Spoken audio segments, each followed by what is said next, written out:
Deixe-me apresentar a nossa convidada, como eu disse, né, também da família Freitas, os Freitas aí do Brasil.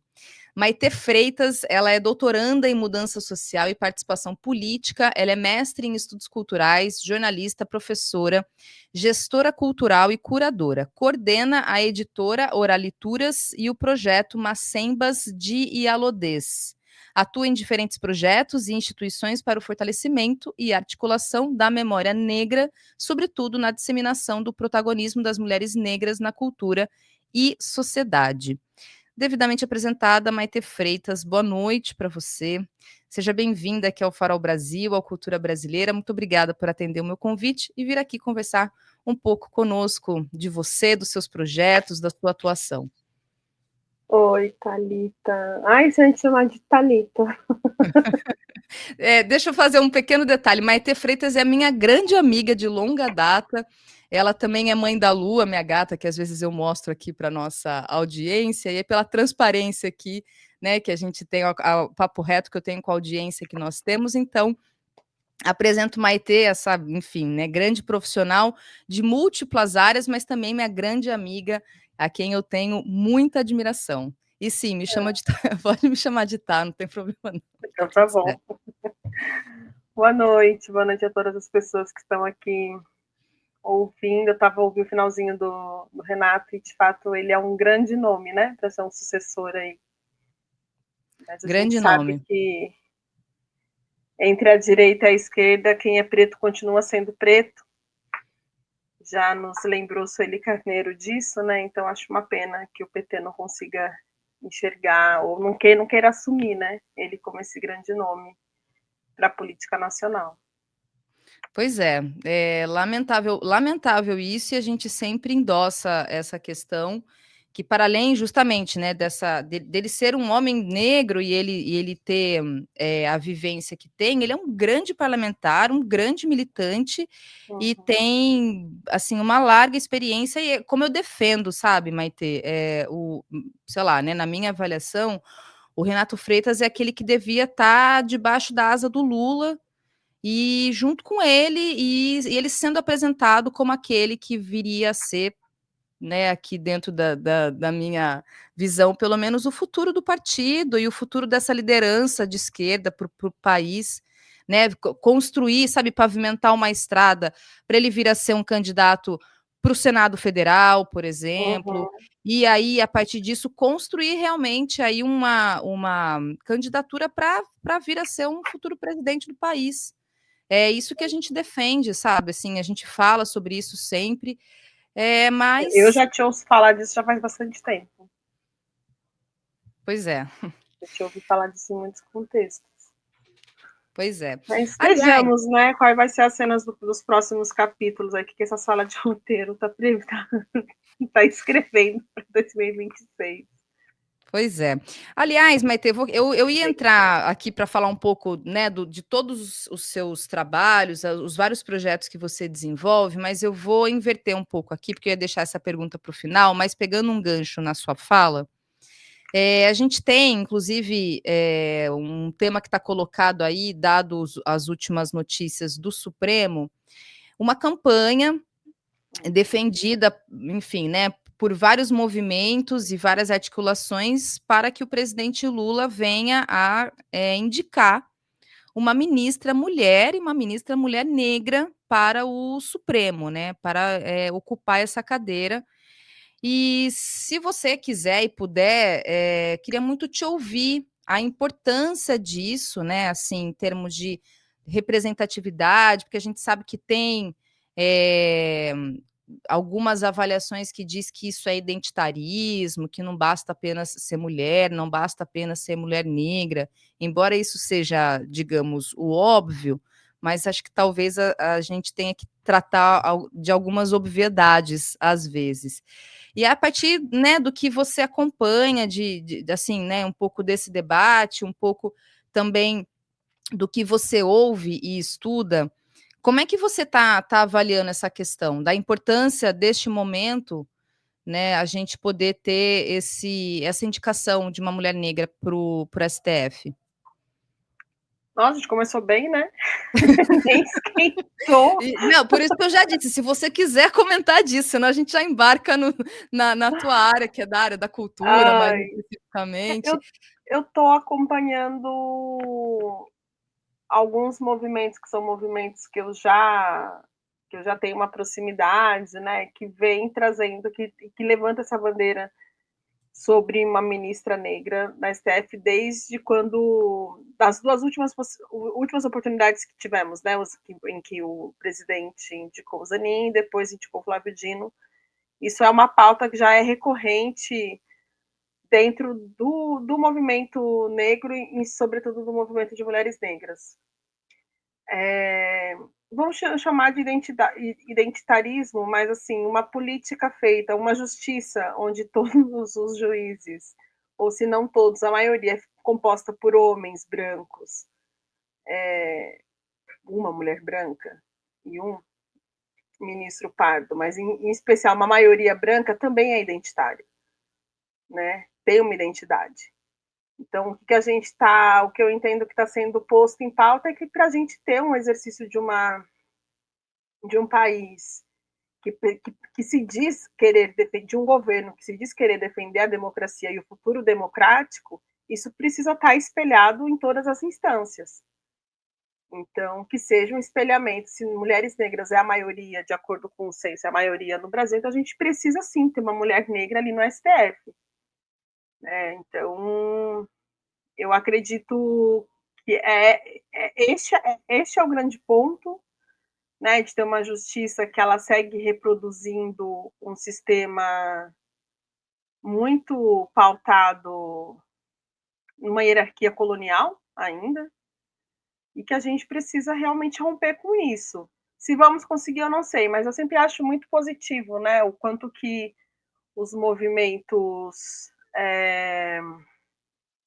os movimentos sociais e o domínio da narrativa dentro das redes, pelo menos, tem possibilitado que esse assunto volte, né, e que não deixe uma fresta vazia para se debater a defesa de uma ministra negra na STF. Então, acho isso bem interessante.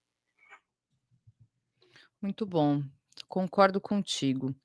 E para dizer, tem só 2 comentários que chegaram aqui enquanto você dizia, o Hugo, José, que fala: "É um absurdo um país com maioria de pessoas negras não ter no mínimo a metade de ministros negros", ministros, ministras negras, né. A partir do momento que a gente está falando de democracia, então Uhum. acho que realmente é o que é o mínimo que a gente pode esperar. Bom, e aí, Maite, eu queria começar então a falar um pouco, da tua atuação, do seu trabalho, e já começo te pedindo para falar sobre a oralituras, Tá. oralituras, oralituras, não sei exatamente como que pronuncia. Eu fechei os É, comentários do chat, porque eu fico vendo os comentários, aí eu me perder na conversa com você. tá tudo bem, vamos lá. Fala um pouco da editora. Aliás, quando é que você toma essa decisão de criar uma editora e fala: "Não, eu Como vou que ela ter uma nasceu? editora"? E quando é que você, enfim, né, toma essa decisão e a partir de que momento? E fala um pouco da história mesmo da editora, dos Tá. trabalhos que vocês desenvolveram ao longo desde o começo, né, desde quando vocês iniciaram. Bom, a Oralituras, ela existe, ela vai completar 7 anos e, bom, ela nasceu de um rompante, em resposta a um destratamento que eu e 2 parceiras de projeto na época recebemos. E aí eu falei, cara, eu não entendo por que a gente tem que passar por isso. A gente tem ideias boas, a gente executa os projetos da melhor forma, a gente tem competência, tem excelência, e na hora do tratamento, o tratamento é horrível. Né? O tratamento dado por pessoas brancas ao projeto que na época eu estava tocando foi péssimo. Eu falei, eu vou abrir uma editora e eu não quero mais ser tratada desse jeito. E aí foi assim que a editora nasceu. É claro que hoje em dia, observando, eu estava grávida na época, né? Então acho que também teve quase um mecanismo Quase não, acho que foi um mecanismo da inteligência intuitiva de dizer assim, bom, você vai ter uma criança que vai ficar um ano, pelo menos, mamando, e você vai precisar encontrar outras formas de trabalhar, imagina, jornalista, freelancer, que não vai dar mais para você ficar... Isso assim, esse você sou eu conversando comigo mesma, tá? Então, eu acho que também teve um dispositivo mesmo da intuição de dizer como que você consegue trabalhar com uma criança no colo, num trabalho que é um trabalho mais de gabinete, né, com menos interação com o público, na rua, tal. Porque até então eu estava trabalhando muito, mas muito fora.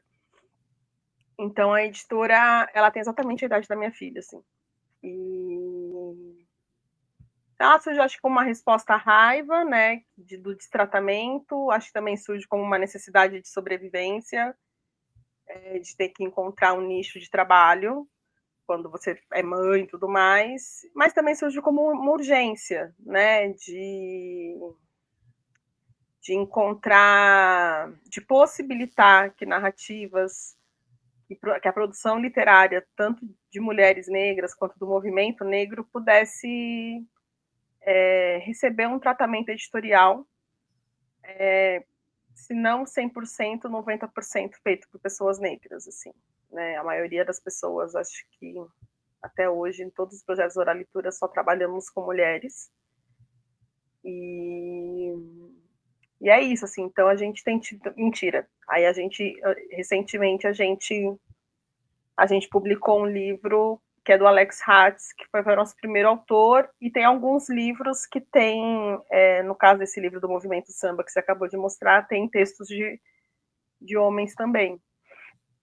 Mas é isso, é uma editora que existe para pensar os processos editoriais e como que a gente pode disseminar a produção intelectual negra, seja na literatura, ou seja através do que o movimento social está produzindo. Bom, eu imagino que deva ser um desafio, né? Enfim, ter que tocar uma editora independente. E aí minha pergunta é como é que é a sua avaliação de estar nessa cena da literatura, né? Nesse cenário e a questão da política pública, assim, para o fomento mesmo, né? De editoras independentes. Há um dado, eu não sei se é um dado atualizado, mas certa vez uma pessoa me disse que o maior comprador de livro no Brasil é o Estado. Sim. Então, aí vai minha pergunta: como é que você avalia a atual política pública para fomentar essas editoras independentes, como a sua editora, que publica, né, obras, no seu caso, tem um nicho, não sei se é nicho também, aí você pode, inclusive, até me dizer se é nicho exatamente, mas que tem um recorte muito específico, né, que é tratar de narrativas e de produção de escritoras negras indígenas, né? E escritores também, porque agora tem esse projeto do Alex Hatz aí, que eu também vou te perguntar logo mais, mas como é que você avalia a atual política pública e como é que você acredita que deveria ser o ideal, assim, né? Como que você vislumbra, por exemplo, uma política pública séria e que valorize editoras como a sua, que tem um recorte bastante específico? Esse é um debate bem longo e extenso, né, Thalita? Porque eu acho que, primeiro que, assim, a política pública que a gente tem atualmente, o PNLD, ele, muitas vezes, ele dificulta muito para que editoras pequenas, independentes como a Oralituras, consiga se enquadrar.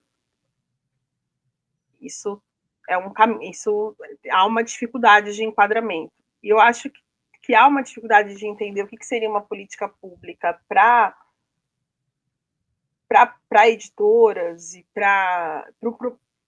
eu não queria trazer o mercado para dentro da política pública, mas pensando nas editoras, que é entender a cadeia, né? No que corresponde uma editora no Brasil.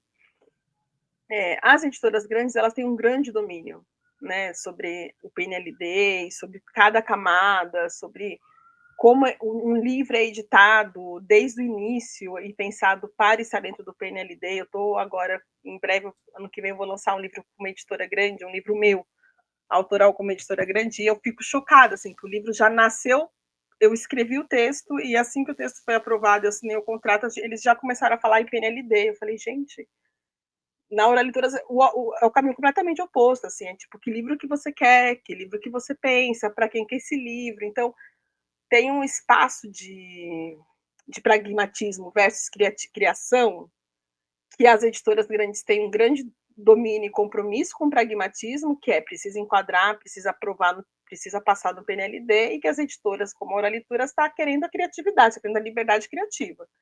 Então, acho que já tem esse descompasso. A outra coisa é que eu estou em São Paulo, né? Então, em São Paulo, a gente tem algumas leis de fomento, alguns editais do Estado, tanto da prefeitura, do município, que do Estado, nesse ano eles ainda não lançaram, mas em geral eles costumam lançar um edital, reeditar para produção literária. E é sempre, assim, muito difícil entender o que faz um projeto passar ou não. Então, estou pensando isso na esfera pública. Um outro caminho, a maior parte dos livros da Oralituras, eles são feitos assim, né? Comissionados, eles vêm com subsídios de editais. Então, desses livros que você mostrou agora há pouco, acho que pelo menos metade deles foi feito com recurso de edital, né? Seja o edital do programa Vai, seja um edital do PROAC, porque faz parte do projeto, do objeto do projeto, a entrega de um livro. Que também, eu sei que isso não é comum nos demais estados, eu estou falando de um lugar muito, que ainda que escasso, tem um certo acesso ao recurso público, né? Outros livros são feitos com recursos de instituições que me contratam, e aí a gente entrega um livro.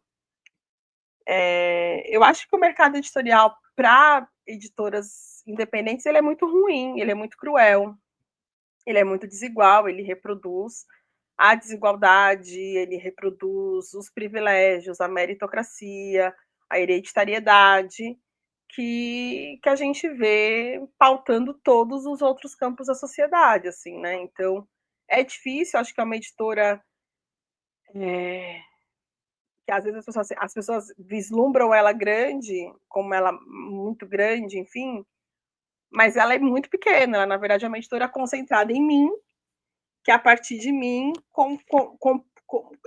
formo um grupo de profissionais para fazer um livro chegar no mundo, entendeu?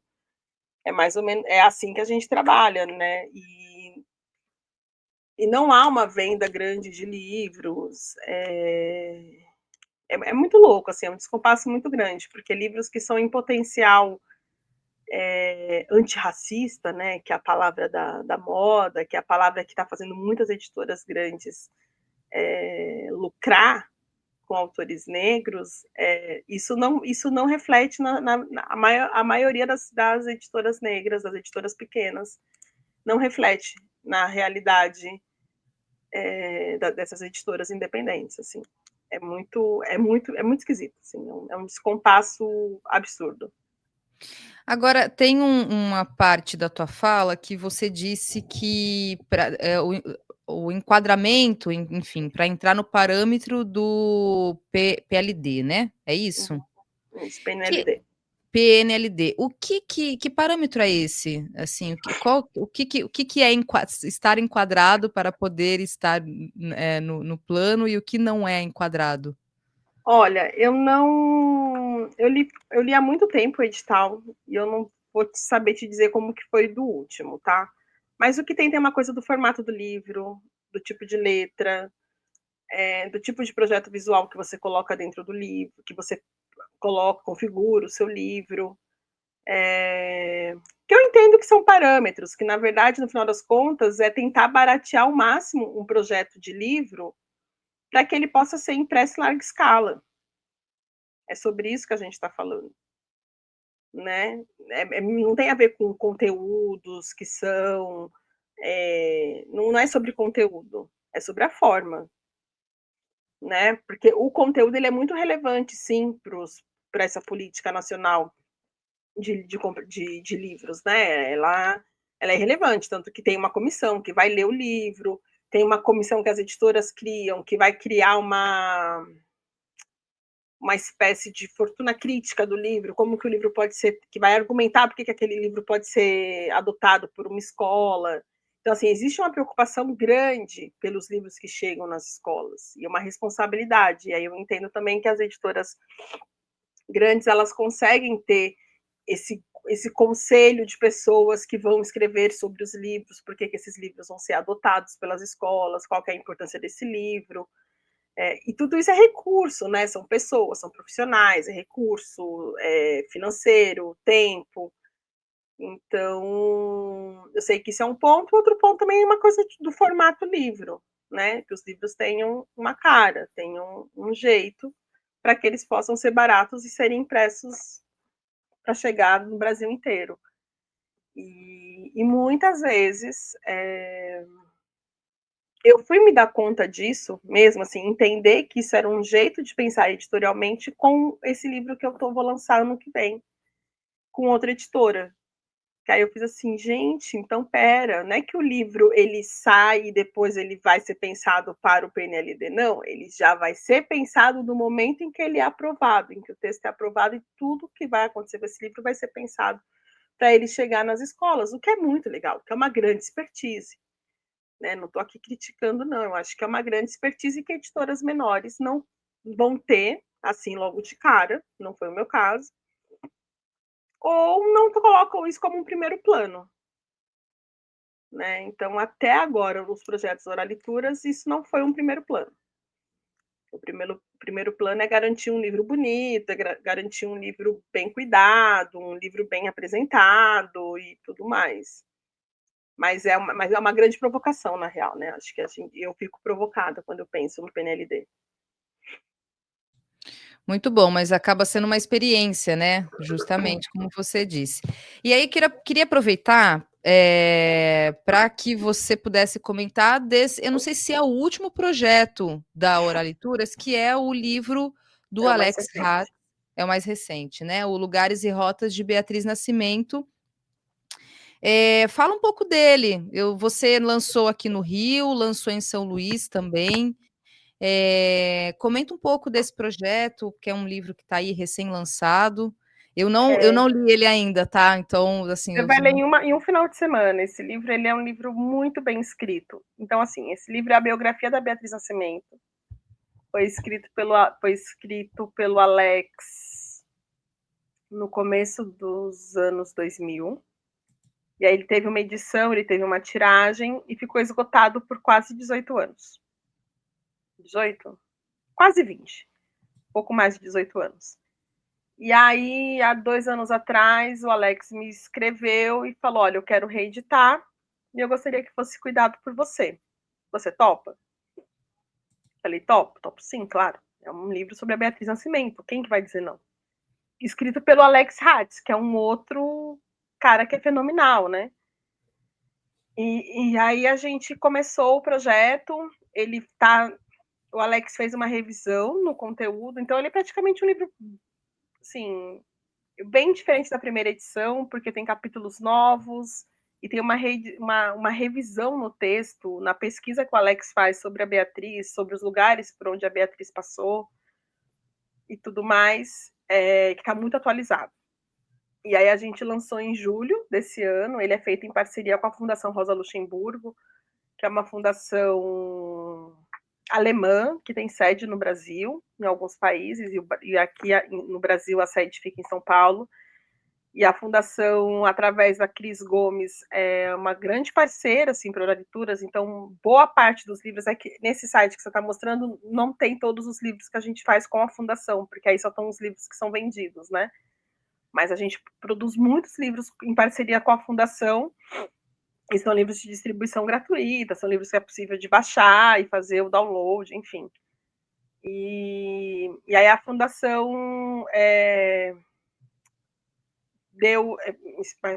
financiou, né, a parte da produção editorial e o restante a gente imprimiu.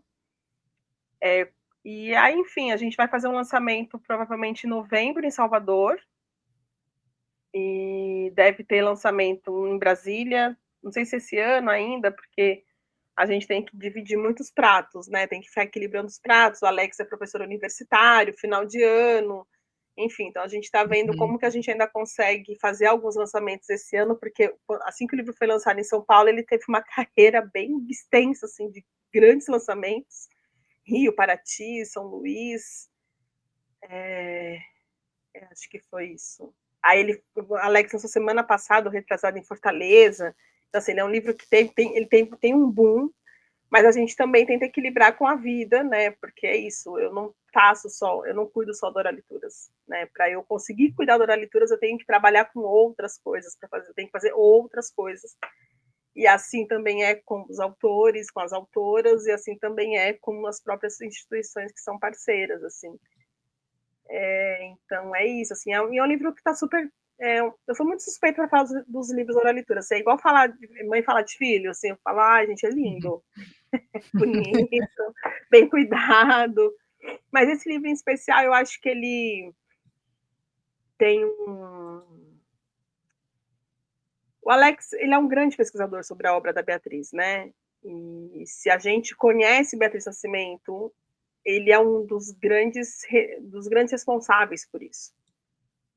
E a forma como ele cuida desse legado, como ele cuida desta memória, é algo muito bonito, muito responsável. Ele é muito, muito, muito comprometido, né? Então, esse livro ele também é esse lugar de uma resposta muito afetiva do autor com alguém que ele está pesquisando, com alguém que é fonte para ele, e ele também é fonte para a gente, sabe? Então, você fica ali lidando com duas grandes cabeças sendo fonte e sendo, enfim, esse mar infinito de vislumbres, né, possíveis para a gente pensar identidades negras no Brasil, assim. Então, enfim, acho que é um livro muito, muito especial, assim. Não é porque eu editei, não, porque eu já achava esse livro especial antes, quando ele ainda na primeira edição, e agora a segunda edição eu falo, não, esse livro realmente ele é muito especial. Então, assim, eu leio ele, eu já o li umas 3 vezes, eu sempre fico muito impressionada com o que o Alex traz ali, sobre a Beatriz, e, e sobre o que é, né, uma produção intelectual negra no Brasil atual. Muito bom, gente. Recomendo aí que vocês, busquem. Eu deixei inclusive, olha só, o link do site da editora para vocês procurarem lá. Além desse último lançamento, tem as outras obras também que são tão incríveis quanto. Então, fica aí a recomendação para vocês. Red York separou o Pilar Futuro Presente, uma antologia para a Tula, que é um dos livros, acho que foi um dos primeiros da editora. Esse foi um dos Esse. primeiros. Esse é um livro que a Tula, ela foi uma grande, é difícil falar dela no passado, porque realmente ela é, né?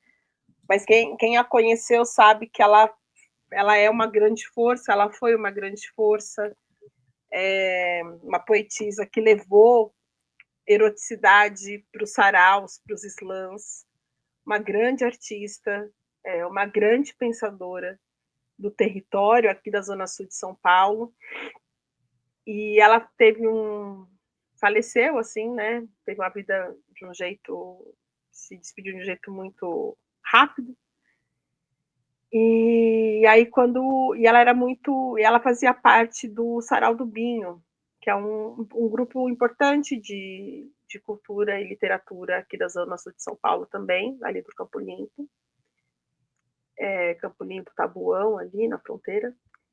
E aí, quando a Tula faleceu, eu, em conversa com o pessoal do Sarau do Binho, a gente organizou essa antologia.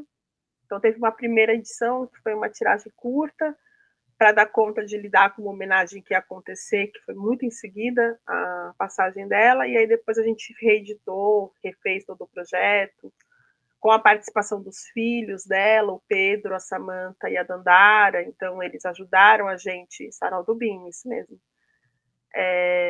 E aí os filhos da Tula ajudaram na revisão dos textos, enfim, redigitaram algumas poesias, e aí tem tudo que ela produziu.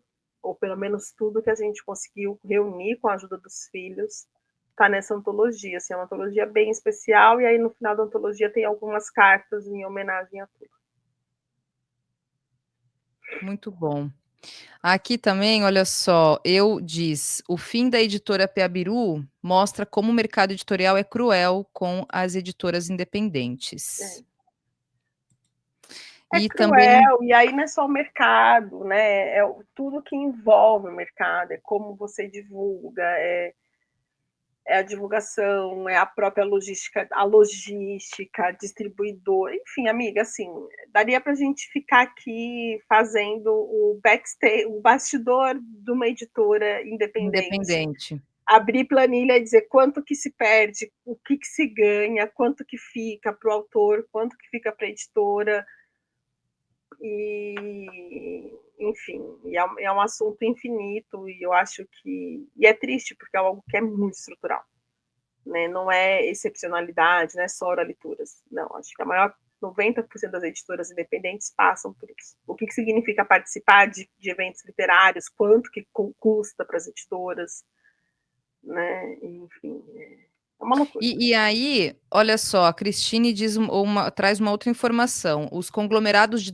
da educação se criaram fazendo material didático, que eu acho que é uma outra face aí dentro dessa grande estrutura, né, e que recebem aportes, assim, de números escandalosos de recurso público, né, enfim, a Fundação Lehman que o diga. Lembrem que tem aí os 3 bilhões do MEC, que foi para a Fundação Lehman lá em 2023, 3 bilhões, tá, gente? Então, é um pouco desses números aí que a gente está tratando, as pensar de fundação de educação.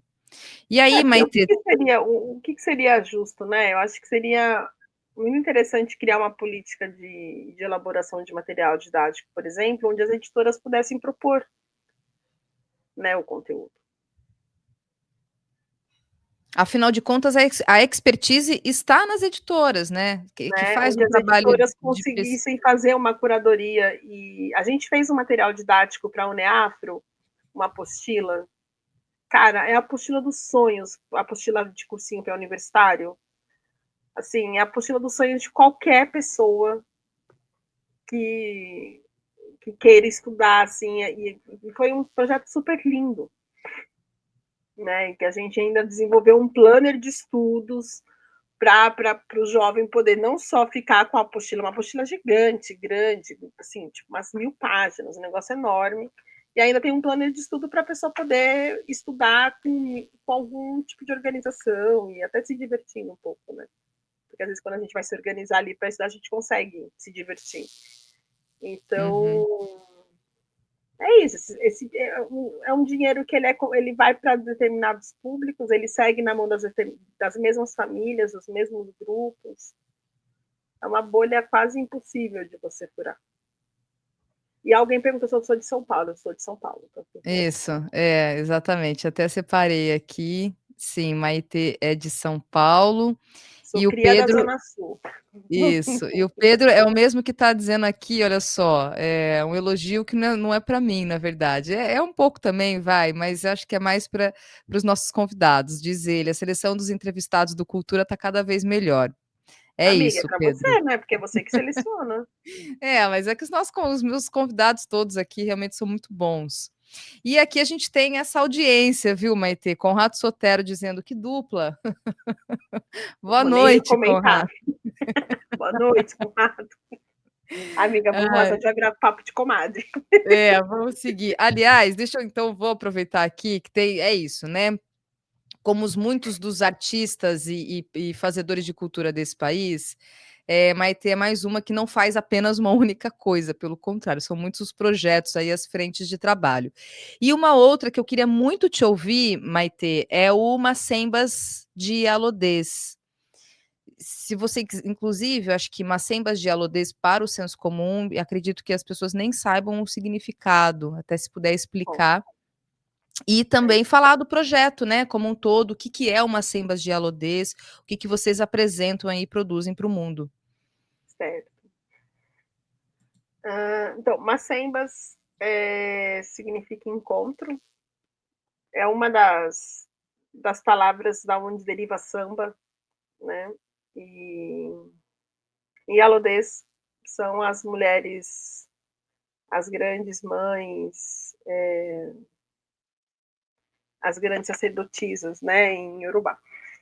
E aí a gente fez, na verdade, esse nome, essa junção apareceu por conta de um livro, de uma coleção literária que a gente organizou e que a Thalita, inclusive, tem um texto publicado, que foi a coleção Sambas Escritos.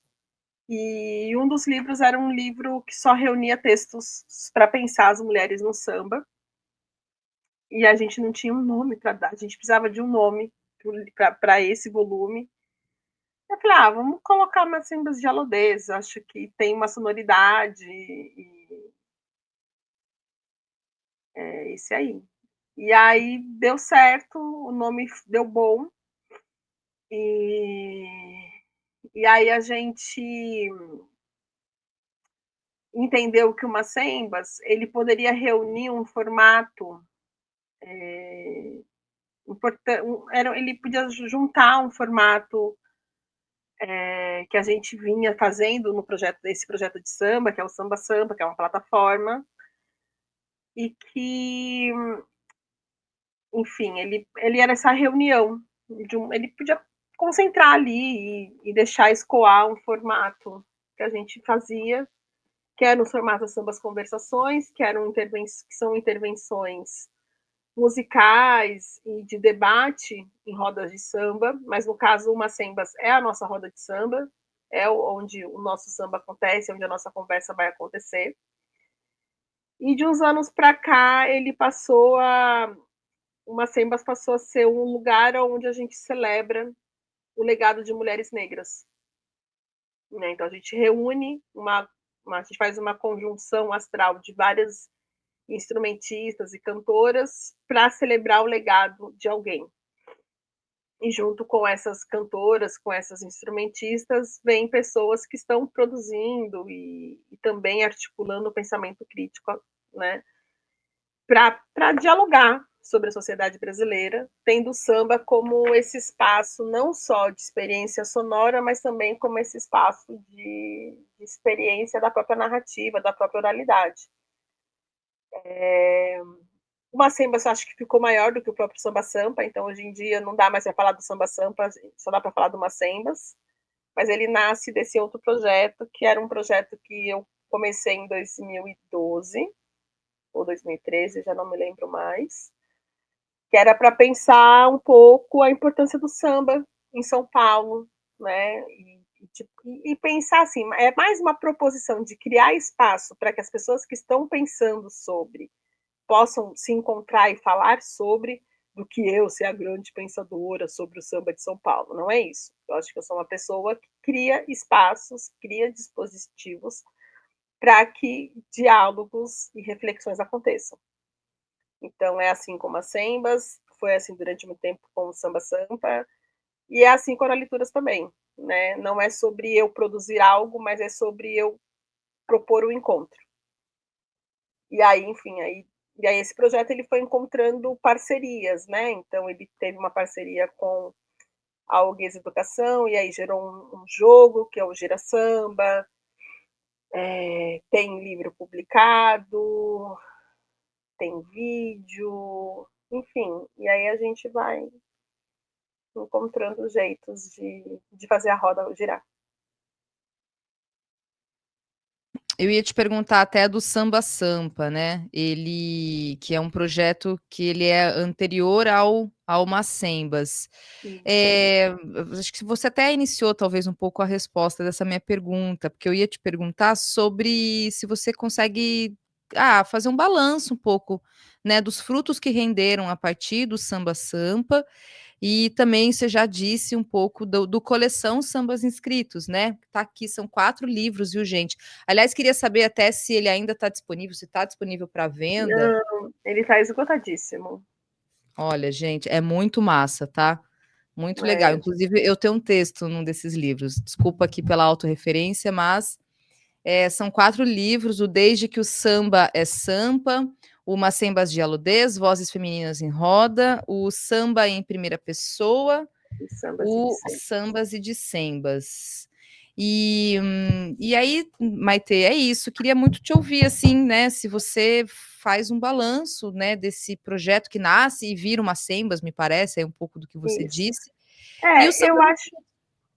acho que tem uma coisa que, assim, um samba, ele nasceu realmente como uma inquietação. Então, observa, é uma pessoa que a editora nasce de uma resposta a uma situação que me causou raiva, e um outro projeto nasce porque eu fiquei inquieta.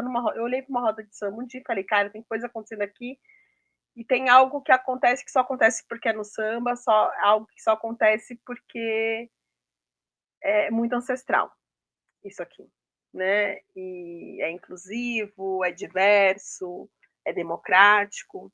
E aí comecei a fazer essa incursão para entender o que era o samba em São Paulo. Qual era a função e o papel e a necessidade de se pensar o samba paulista. Depois, com o tempo, eu fui entendendo que, que o samba tem uma função, mas que essa função também vai ser presente quando a gente pensa o samba no Rio, quando a gente pensa o samba na Bahia, quando a gente pensa outras manifestações, e que para mim é tudo samba, porque tem algo em comum, que é a roda, a umbigada, o batuque. E aí eu comecei a fazer essa incursão um pouco de expandindo o entendimento, e aí à medida que eu fui expandindo e me encontrando com as pessoas que estavam ali produzindo aquilo, né, pensando sobre aquilo, eu fui percebendo que mais do que o ritmo, mais do que o formato roda, existe algo que é um jeito que é uma proposta de se pensar a sociedade, de se pensar as interações e as relações humanas. E que o samba traz isso. Que a roda possibilita isso, e que o ritmo vai possibilitar, e aí eu trouxe o adicional que era, então acho que a gente pode juntar a roda, o samba e um debate político de tudo junto, porque o samba é político por natureza. Né, ainda que a gente queira acreditar que não, né, ocupa um espaço público, está ali disputando o direito à cidade. E aí eu fui fazendo esse caminho de encontrar maneiras de pensar esse samba como tecnologia social. Aí depois de um certo, acho que depois da primeira experiência, eu falei, não dá para não ter recorte de gênero quando a gente pensa isso. Então, onde estão as mulheres? E aí, se a gente pensa as mulheres, eu falei, eu preciso ter um recorte de raça, onde estão as mulheres negras dentro do samba, que lugar que elas estão ocupando. E aí chega uma hora que você precisa organizar tudo isso que você está movimentando, né? Então a coleção ela veio um pouco nesse sentido de organizar esse tanto de pessoas que eu fui encontrando no caminho, que foram me auxiliando a trazer essas reflexões, a trazer as respostas, a trazer mais perguntas. E então a coleção ela organizou isso, e depois a coleção se desdobrou numa Sembas, que é esse espaço onde a gente foi aglutinando, onde a gente aglutina, concentra as expertises que o projeto trouxe. Então, o recorte de gênero e raça, o pensamento crítico, político e o compromisso com a memória de mulheres negras a partir do samba e com o samba e através do samba.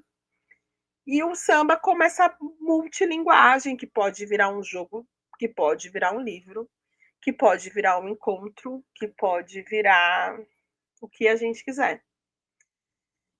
Um jeito, e aí para mim eu leio o mundo, né? Para falar de samba, eu leio o mundo a partir dele, com ele. E também pode virar pesquisa acadêmica. Então, eu fui pesquisar no meu mestrado, eu fui fazer uma análise sobre a coleção Sambas Escritos, sobre os textos das mulheres e sobre a importância de você produzir, criar espaços onde as narrativas de mulheres negras podem acontecer a partir do samba, e com o samba, como que isso vai deflagrando um pensamento crítico social, assim. Então, e aí, a partir disso, eu também fui entendendo que samba é um lugar de ciência, um espaço científico para as mulheres negras, sobretudo. Então, eu acho que quais são os frutos que a gente deixou hoje? Eu acho que Acho que primeiro os encontros, né, a possibilidade de encontrar com muitas instrumentistas, com muitas profissionais, com muitas cantoras, com muitas pessoas pesquisadoras, e de fortalecer esse trabalho, né, esses trabalhos todos, essas pessoas todas, seja convidando essas pessoas para escrever num livro, seja convidando elas para estarem numa roda com a gente, enfim, eu acho que tem um fruto que é a valorização dessas presenças, dessas participações e dessas profissionais. Eu acho que quando a gente começou em 2012, ainda a coisa das rodas só de mulheres era algo muito ainda incipiente, não que não existisse, mas não é como é hoje, tanto em São Paulo quanto no Rio, e aí eu percebo que isso foi bem. Eu acho que isso também não é por nossa causa, mas acho que a gente faz parte desse movimento, né, de fortalecimento das mulheres, dessas rodas femininas e feministas. Então, acho que isso é bem legal de perceber. Enfim, aí todos os retornos que eu tenho, né, com as pessoas fazendo pesquisas sobre samba nos programas de pós-graduação e de como que elas a coleção é referência, ou mesmo como a experiência de ter estado numa roda, de ter visto a nossa ação acontecendo e de como que isso movimentou, mobilizou as pessoas. Então, acho que são frutos que eles não são muito materiais, né, mas eles vão para um campo do simbólico e eu acho que é importante a gente Sim. pensar em ressignificar e reconstruir, né, os simbolismos E todos. o Fala. assim, acho que digamos, o pulo do gato, vai, ou digamos até a ironia para o senso comum, é que é um projeto que ele é de São Paulo, ele nasce em São Paulo, né? Dado tudo aquilo que ele nasce e é de São Paulo, mas ele se expande, porque ele Ele se também expandiu. atravessa a Dutra e chega no Rio de Janeiro, né? Com tudo aquilo Chegou que e a foi gente fez no colocado. Rio. Mas aí, de novo, né, amiga? Aí tem uma coisa assim, isso você é muito abusada. O que você vai fazer isso aqui no Rio de Janeiro? Você, mas eu vim me encontrar com a roda de samba do Rio de Janeiro. Eu vim me encontrar com as sambistas do Rio de Janeiro. E foi uma experiência muito legal. Muito mesmo, assim, e muito rica, muito desafiadora, porque aí eu acho que tem os aspectos culturais, e essa revanche, né, Rio-São Paulo, Sim. ela é muito cruel nas relações, mas é algo muito, mas foi muito rico e eu sei que, assim, deixou frutos. E aí, hoje em dia, quando eu vejo algumas coisas acontecendo, tanto em rodas aqui em São Paulo, quanto em rodas aí no Rio, eu falo, olha, a gente passou aí. Eu tô ligada que eu sei que eu fiz parte da água, o projeto fez parte da água que você bebeu. E tem, por exemplo, né? Acho que só lembrando de duas figuras assim mais marcantes que passaram pelo Macembas de Alodês, mas que tá dentro do caldeirão do Samba Sampa, que é a Helena Teodoro e a própria Alessi Brandão, que eu acho que a Alessi, inclusive, ela sintetiza um pouco desse trânsito, né? Porque Alessi é Alessi carioca, nascida na zona norte do Rio de Janeiro, mas é a Alessi de São Paulo, deputada estadual de São Paulo e que faz a sua carreira em São Paulo, que, né? Então acho que a Alessi talvez seja um pouco dessa, não sei, aqui é uma interpretação que eu fiz agora, a partir Sim, do que você está falando. E um é, projeto que está no Macembas, né? sim, e foi maravilhoso, assim. O Macembas, nesse lugar de homenagens, na pandemia a gente fez algumas edições especiais. Então, acho que a gente homenageou a Nega Duda, Giovana. A gente fez uma edição especial, né? Tá tudo no YouTube. Nega Duda, Giovana e, se eu não me engano, a Raquel Tobias, que é uma cantora excepcional que nós temos aqui em São Paulo. Maravilhosa, Eu queria dizer maravilhosa. que no Rio não tem isso. Aí, Né? Gente, a só que Raquel Tobias ela é, nossa, ela é um é fenômeno. assim, Ela é uma maravilhosa. coisa. Então, aí a gente fez essa. Que foram assim. Foram singelas as homenagens, né? Aí, enfim, quando a gente retomou os trabalhos presenciais, tudo, na comemoração de 10 anos do projeto, a Helena tinha estado na edição que a gente fez no Rio, e foi muito legal a participação dela, porque de alguma forma ela validou o projeto existir, né? E ele acontecer da forma como ele acontecia, porque as pessoas não entendiam por que a gente faz uma roda de conversa com samba, por que não faz só uma coisa e outra, por que a gente quer fazer junto?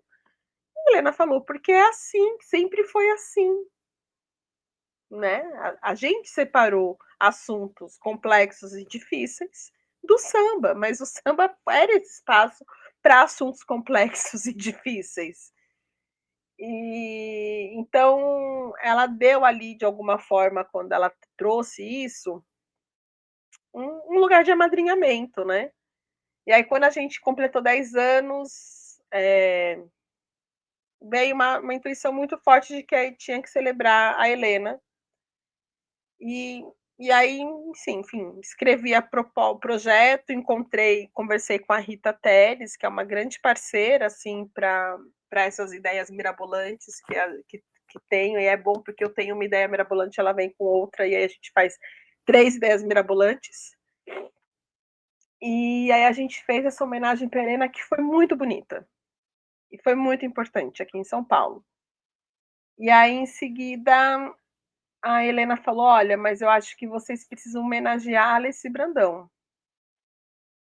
Falei, ótimo, porque quando a gente fez a coleção Sambas Escritos, a Alessi ficou muito feliz, impactada, porque foi uma das primeiras vezes que ela escreveu sobre a trajetória dela. Ela falou, nunca tinha me pedido um texto, e eu escrevi, isso está publicado em um livro. Então a Alessi, ela acompanhou a coleção de perto. E o texto da Alessi, quando a gente estava organizando a coleção, foi o primeiro texto a chegar. E quando ele chegou, ele meio que redirecionou tudo. As nossas escolhas editoriais todas foram redirecionadas a partir do texto da Alessi. Então era muito importante, assim, eram 2 mulheres que tiveram um papel muito importante para o projeto, e acho que têm um papel muito importante na minha vida, na minha trajetória, quanto intelectual, quanto pensador, enfim. E aí eu falei, claro que a gente tem que homenagear a Alessi, vamos nessa. A gente não se fez nenhum, a gente só não sabia muito quais eram os caminhos, porque é a agenda de uma parlamentar, né? E se eu não me engano, não, acho que ainda não era ano de campanha. Era o ano pós-campanha. Então era assim, muita coisa. E aí a gente fez essa homenagem para a Alessi também, que foi lindíssima e que foi muito marcante, não só para a gente que estava ali, né, na cabeça da história toda, na base da celebração, mas para a própria Alessi. Ela falou isso muitas vezes, que ela estava muito emocionada, que ela nunca tinha visto algo desse jeito, porque qual a ideia da homenagem? É pensar pensar essa pessoa que está sendo celebrada em macrotemas. Então, sei lá, a política. E aí a gente convida pessoas para falar sobre esse aspecto da vida da pessoa, né? Da atuação da pessoa. E foi muito bonito, muito bonito. Da Alessi foi maravilhoso. E esse ano a gente fez um com a Giovana, que também é outra cantora, que é carioca, e que é praticamente radicada em São Paulo. Está em São Paulo há muitos anos. E foi maravilhoso, porque aí por que a gente homenageou a Giovana? Porque a Giovana foi amiga de Beatriz Nascimento. E aí, quando a gente fez o lançamento do livro da Beatriz, a gente juntou. A gente é isso, né? Tipo, a gente tenta. Então, se a gente vai lançar um livro, a gente já faz um livro, já faz uma roda de samba e já faz a coisa ficar multilinguagem, assim. E aí a Giovana falou sobre a amizade dela com a Beatriz, e aí falou também da trajetória dela. Então foi outra homenagem muito bonita. Então acho que a possibilidade de ter, né, essas memórias sendo celebradas em vida, sendo celebradas com lucidez, de uma maneira coletiva, de uma maneira respeitosa e responsável, assim, né? E é claro que tem uma lista de outras homenageadas, de outras mulheres que a gente quer celebrar aqui, enfim, é só uma questão que a gente precisa arranjar tempo e recurso para tal. Porque, É gente, isso. olha, se der dinheiro, o quê? Nossa, pois é. Se desse jeito já faz tudo isso, imagina com tempo e dinheiro. Com O limão que a que gente já vira? faz amiga, com limão a gente faz a caipirinha, a mousse, o bolo, a limonada, para quem não bebe álcool, e ainda É, planta para colher daqui a pouco, entendeu? Agora imagina se pois der é. terra. Aí, olha só, vou aqui, para dialogar com a sua fala, a Vanessa Marques, que escreveu assim: "A maravilhosidade da Maitê é elevada ao infinito, sério. O porquê Maitê não está no comando do Ministério da Cultura, da Educação? É uma boa pergunta, Vanessa, também Oh, faço a mesma obrigada, pergunta. É muito obrigada, bom, Vanessa, mas eu realmente. acho que ela só pode, essa maravilhosidade só pode existir porque ela está na sociedade civil, porque chegando lá as pessoas deixam de ser maravilhosas. Eu acho que a autonomia é algo que a É. gente que não tem preço, né?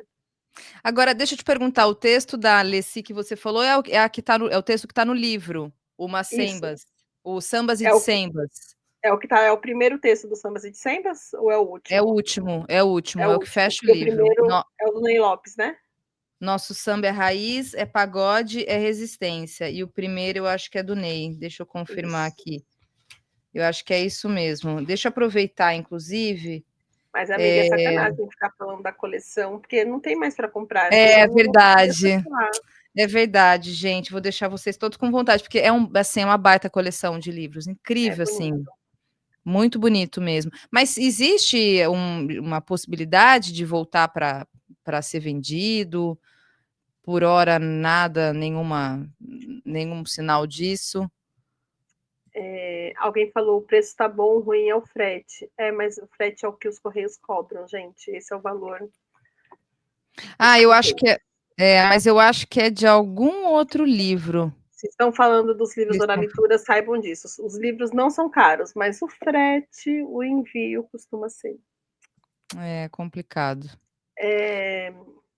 Previsão de relançar a coleção? Putz, amiga, eu gostaria muito, eu só não sei ainda como fazer, porque eu acho que talvez tivesse que ser um único volume. Uhum. Enfim, teria que ser reformulado. Porque assim, a ideia de coleção é muito boa, né? Porque aí quando você faz, nossa, eu organizei uma coleção com 4 volumes, as pessoas fazem, uau, nossa, né? Mas assim, é inviável, do ponto de vista gráfico, editorial, é uma besteira, entendeu? Mais fácil você fazer um grande livro, ou não vender como coleção, vender como livros individuais, assim, aí pode ser uma também. Mas é que esses livros só fazem sentido se juntos, né? Eu Eu acho que acho tem isso também. também. Eu ia falar isso. Acho que separado, não sei se. Mas, Obrigada. enfim, um livro único é uma boa pedida, realmente. Porque são esses livros aqui, viu, gente? Enfim, São quase 100 aqui. autores, olha isso. É muita coisa, realmente. É muito legal. Mas vamos torcer, de repente, aí para que essa outra edição ela seja viabilizada rapidamente, assim, o quanto Eu antes. acho que antes dessa nova edição da coleção, uma edição desses Macembas que eu falei que a gente fez de homenageadas, isso vai acontecer, né? Então, Macembas, um livro sobre a Helena, um livro sobre a homenagem para a Alessi, uma homenagem para a Giovana, é uma coisa que eu estou muito querendo fazer para o ano que vem, porque, enfim, essas mulheres são fontes, assim, sabe? Qualquer pessoa que quiser entender sobre a memória social do samba, sobre sociedade brasileira, precisa passar por essas mulheres. Precisa passar por Leci Brandão, precisa passar por Helena Teodoro e precisa passar por Giovana. Só dessas três, assim, que eu sei que eu tenho material. Fora tantas outras que a gente ainda não fez e que a gente vai fazer. Então, vamos ver. Ai, Ó, gente. gente, estou deixando aqui também o canal no YouTube do Samba Sampa, para vocês, para quem quiser seguir também. Tô deixando também no chat, aqui o Instagram da Maitê, que aí tem tudo isso que a gente falou e mais um pouco, todos os projetos, acompanhe Maitê Freitas. Recomendo muito os trabalhos todos que a todas as frentes de trabalho que Maitê vai abrir no campo aí, vai trazendo gente junto com ela. E Maitê, obrigada mais uma vez, assim, Já quero te acabou? agradecer. Já acabou, enfim, Amiga, eu se levei quiser tanto tempo para conseguir fazer essa conversa que já acabou. Eu estava já morrendo acabou. de A medo. gente está Falei, mais de gente, 1 hora falando, tudo o bem que que que, a né, Thalita vai me entre perguntar? nada, é isso, Gente, para basicamente, quem não né. sabe, assim, às vezes eu tô muito maluca fazendo coisas, trabalhando, não sei o que, né? E aí eu me desplugo das notícias, eu não consigo ter uma leitura macro do cenário. Aí eu escrevo para a Thalita, Thalita, me dá uma aula do que está acontecendo. E aí a Thalita dá risada, tipo, ai meu Deus do céu, em que mundo que você tá? E ela me situa. Então eu vim para cá e falei, gente do céu, o que a Thalita vai querer conversar comigo? Porque eu tô completamente não entendendo o que está acontecendo. E aí, por mais que eu ouça o podcast, às vezes eu acho que fica muito difícil de entender o que está acontecendo, né? É difícil, Não. realmente. E aí a gente precisa de uma pessoa como você, uma jornalista como você, dando essa Nada, que traduzida isso. pra gente. E aí, Maitê, deixo aqui o convite para você voltar então, né, esses novos projetos que você tem, esse livro que você vai lançar ano que vem, não sei se você já pode adiantar, falar dele, mas, enfim, se não É um também livro que fica envolve aberto aqui. samba. Ah, tá bom. É um Tudo. livro sobre samba, mas é um livro infantil. Ah, E que demais. vai ficar, acho que vai ser um livro bem bonitinho, assim. Eu tô feliz. É uma Samba é uma nova criança. ciência, né, É Maitê? uma Você fala, ciência, inclusive, que é uma tecnologia, a gente já conversou sobre isso, mas ele é uma ciência também. é uma ciência. E eu acho que assim, tem um lugar que é uma fonte inesgotável de possibilidade de você se entender no mundo, né? Eu estou dando aula para uma turma de artes cênicas, Conservatório de Tatuí, e eles me chamaram porque a gente quer pesquisar sobre as mulheres no samba. Eu falei, tá bom, só que assim, a gente vai fazer um outro. Aí eu tô fazendo um caminho com eles que eu falo de tudo, menos de samba. Aí eles às vezes me olham assim, mas professora. Aí eu falo, gente, tudo isso é samba. Pode não parecer, mas tudo isso é samba. E aí vamos ler, né? Beatriz Nascimento, Lélia Gonzalez, entender o que é Conceição Evaristo, e entender como que essas mulheres dão suporte para a gente entender a obra da Dona Ivone Lara, da Jovelina. E aí eles têm conseguido fazer essas pontes e tem feito sentido. Eu falo, ai, que bom. Então, quando eu realmente falo que tudo é sobre samba, mesmo que queiram nos dizer o contrário disso, mesmo que a cultura pop queira nos dissociar disso, no final das contas, a origem, a fonte é única, né? Tudo é samba, inclusive o pagode, viu, gente? Volta e Opa! meia a gente volta com essa que pagode é samba? Pagode é samba. Pagode Gente, é tô querendo que eu samba. conte causos engraçados de você, Thalita. Gente, eu não vou queimar o filme da minha amiga, ó. Claro que não, pelo amor de Deus, por favor, né? Nada disso. É isso, olha só, o Odé Garoa falando aqui, Jovelina Pérola Negra, eu comecei a ouvir tem um tempo, gostei muito e me surpreendi. É isso, gente, muita coisa, Obrigada. realmente. Maitê, de novo, fica aqui realmente o espaço aberto para você voltar, apresentar seus novos projetos, o que você tem da editora, do Macembas e de todas as outras coisas que você faz e produz, que tem a ver com cultura, portanto, tem a ver, com certeza, com o nosso programa aqui. Obrigada mais uma vez. Obrigada, Thalita. Posso chamar você de meu amor? Pode. Gente, eu gosto muito da Thalita, você tá entendendo? A gente é amiga há muitos anos, então, assim, eu tô muito feliz mesmo com você, com esse espaço, de estar aqui conversando com você. E vem logo para São Paulo, né, gata? Volto, vou para São Não Paulo. precisa voltar, é só vem de passagem, Só- depois você volta pro Rio, tá tudo bem. Vou a São Paulo. Vou logo, vou Por mesmo. favor. Tá bom. Tchau, Maitê. Boa noite para Tchau, você. Dá amiga. um beijo Obrigada, na gente. Ilunde. Achei que ela fosse aparecer, inclusive, em algum momento Não, aí. a gente Tá não tá certo. assistindo alguma coisa guerreira do K-pop, sei lá o que. Ah, tá bom. K-pop, ela me corrigiu. Gente, obrigada a todos os comentários aí. Muito, muito obrigada. Tchau, Maitê. Até a Beijo, tá? próxima. Tchau. Tchau, tchau.